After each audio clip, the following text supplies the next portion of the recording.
Everyone, welcome to K News 24/7. My name is Cameron. Here we are giving you latest updates about KAIZER Chiefs. I have Ubongosi, my co-host. We are going to discuss everything. Mnani mfethu wena. Sweet. Tomorrow it will be the 2nd of March 2024. We are playing against Iswalos. This is our second game ever since we came back from AFCON. What are your expectations heading to this clash after an embarrassment where we lost against a club from Mutsipe Foundation, which is Milford? They knocked us out of the Nedbank Cup. As we are going to play Swallows for the DStv Premiership, what are the expectations?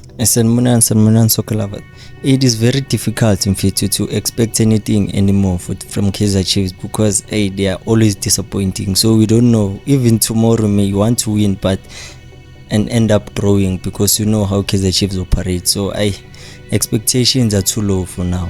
After what happened with the game against Milford, it's very difficult to expect any positive results right now.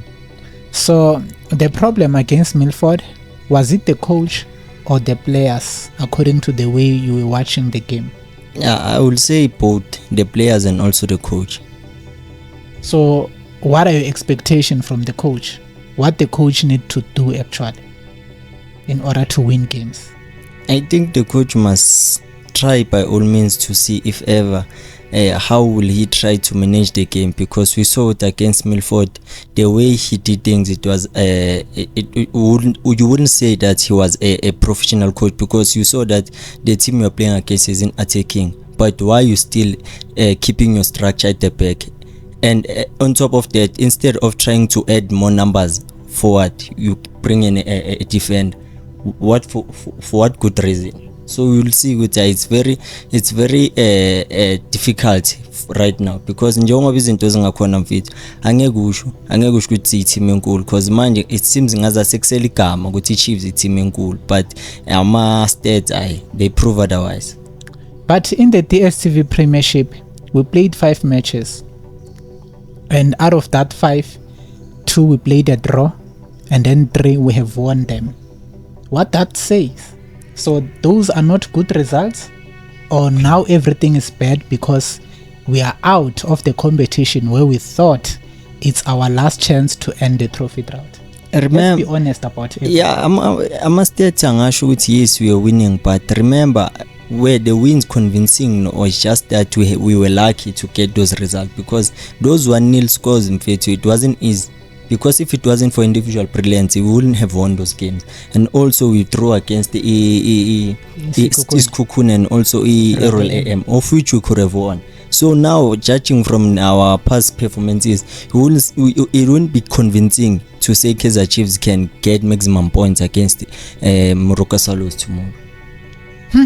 I don't know. But as far as I can look at things, I think the coach, not to add more numbers up front, he didn't want to run the run the structure.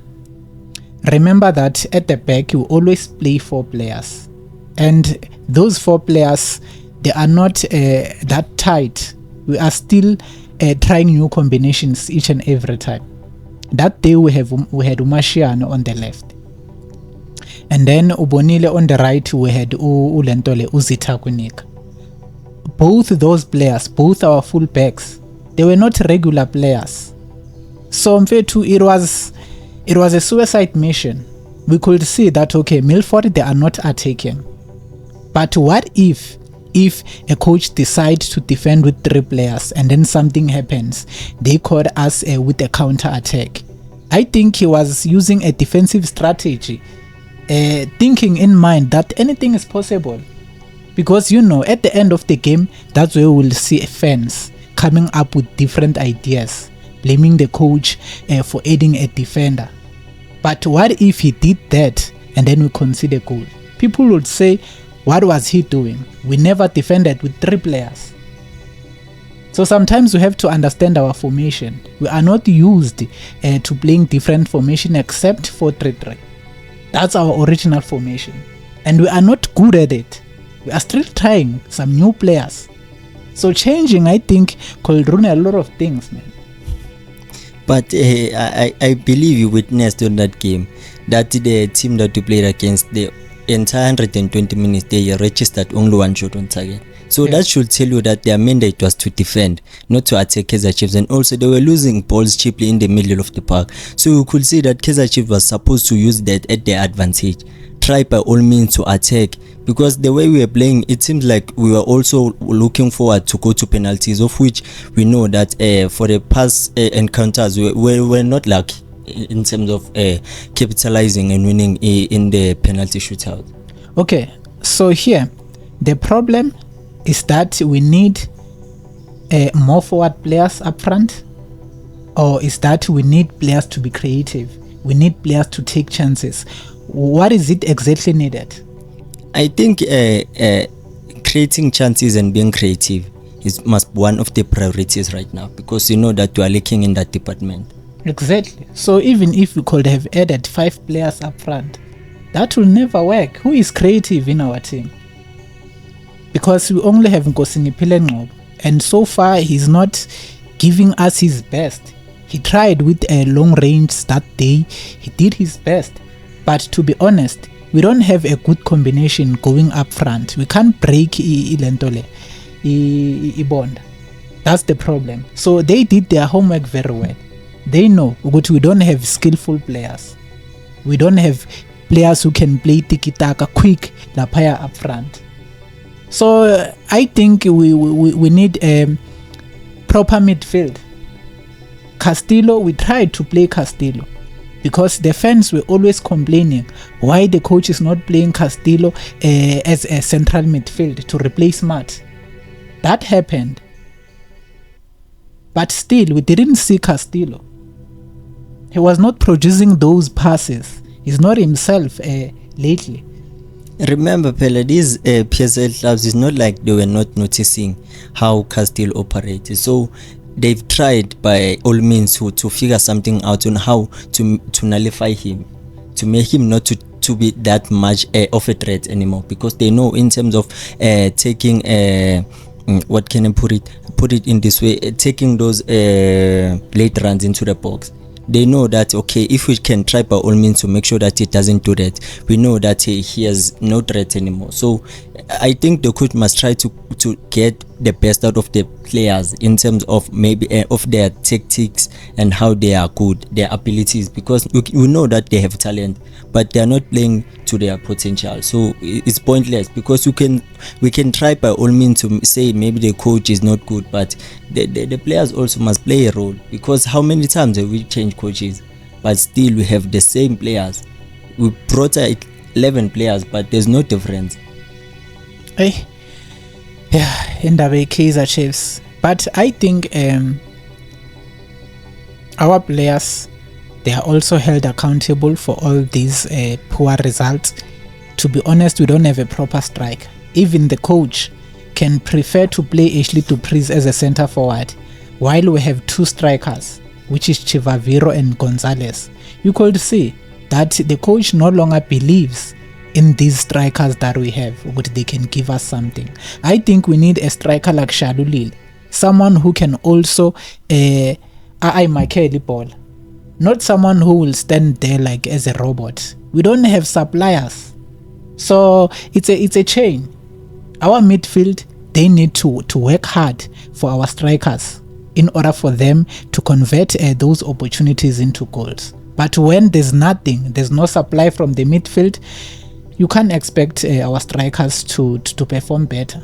And another thing, I don't think there's much of chemistry in these players, because they've played with each other for a long time now, but it seems like it's very difficult to find each other when they are playing, because the short passes also, you can see that they are just passing for the sake of just passing. They don't pass with purpose. So sometimes it's very difficult, because you fix this problem and on another game there's another problem. You saw on that game against Milford, we saw the glimpse of Chivaviro trying by all means to become a threat on that box, but there was no supply, there's no creativity. He wants to play, but they don't play him the way he wants. So if ever, maybe, I don't know, maybe someone can analyze the team better, because right now it is very difficult, because you spot this problem on this game, and on another game there's another problem. We've spotted Castillo on Royal AM, and then came Milford. There was another problem. So I don't know, maybe they should try by all means to sit on a room, maybe analyze their opponent, maybe for a long period of time.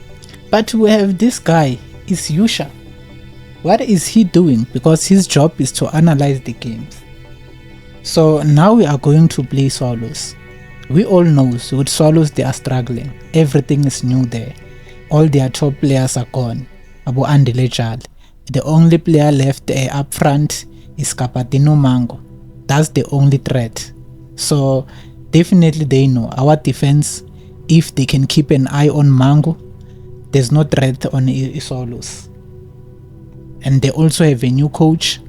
He don't understand the players very well. So we have an advantage to take this 3 points.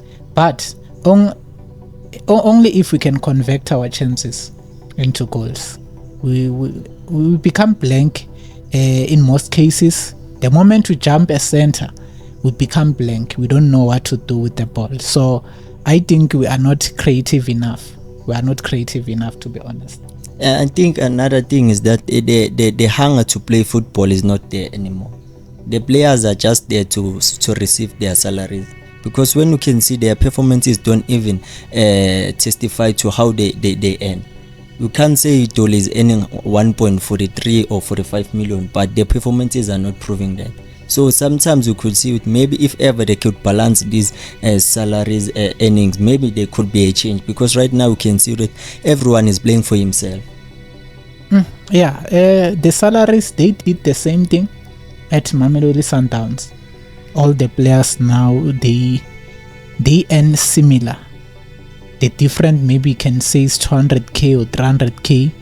The difference is not that huge compared to players at KAIZER Chiefs. I think also that can work, because players will see each other equally. That can also create bonds. Some won't have attitude towards others. So yeah, a lot of things need to be fixed at Naturena. But guys, I think we've said enough. It's in match prediction ngana. Kusasa mfethu draw. Wonke umuntu unenkinga, so kusasa nje it's all about to settle iscore. Angeke bavume sibahlabe kayi2 ne-single league. Yeah, sibashaye 1-0 previously. So singabathela. So kusho ukuthi at least ke sizama ukubreak record lokudlala 10 games without a loss. At least kube i-draw. Sikwazi ukuhlanganisa 10 games without losing. That will be something. Lapho nina draw iSundowns yaqhubeka yawina. Yeah, iSundowns masikhohlwe ngayihambile, they are gone. Thina mele sifocus kulabo abakhona abo SuperSport, ilento le Cape Town City, Orlando Pirates. Yeah, yibo abakhona. Cape Town City Pirates ne SuperSport United. These three are our competitors. Ne Stellenbosch. Bangasihlaba namhlanje Stellenbosch ngoba siyadlala. Ngathi mangasigace ndo. Sidlala nani? Ngiyakhohlwa, sidlala nani? Sidlala neChippa United. iChippa iqinile ndo. Bangasigace ndo kabuhlungu ngaka. Angeke. Yabona bashaya iStelis, we stand a chance, because previously iSuperSport neCape Town City is drawile. We advantage it. So kahle nje chances are too high for us to get that second spot. Even iPirates masayigaqa thina iPirates. Yabona nendamene niyenze mele nithola ama-point from Richards Bay. Sikhukhuni yabona lama team lawo angazathi ayadonsa kanzima. Mara uchipa, but manje ngoba nihluleka kwakuwo futhi lawo ma team asikhohlweni mfana. Thina nje sesiqalele phansi siku pre-season manje.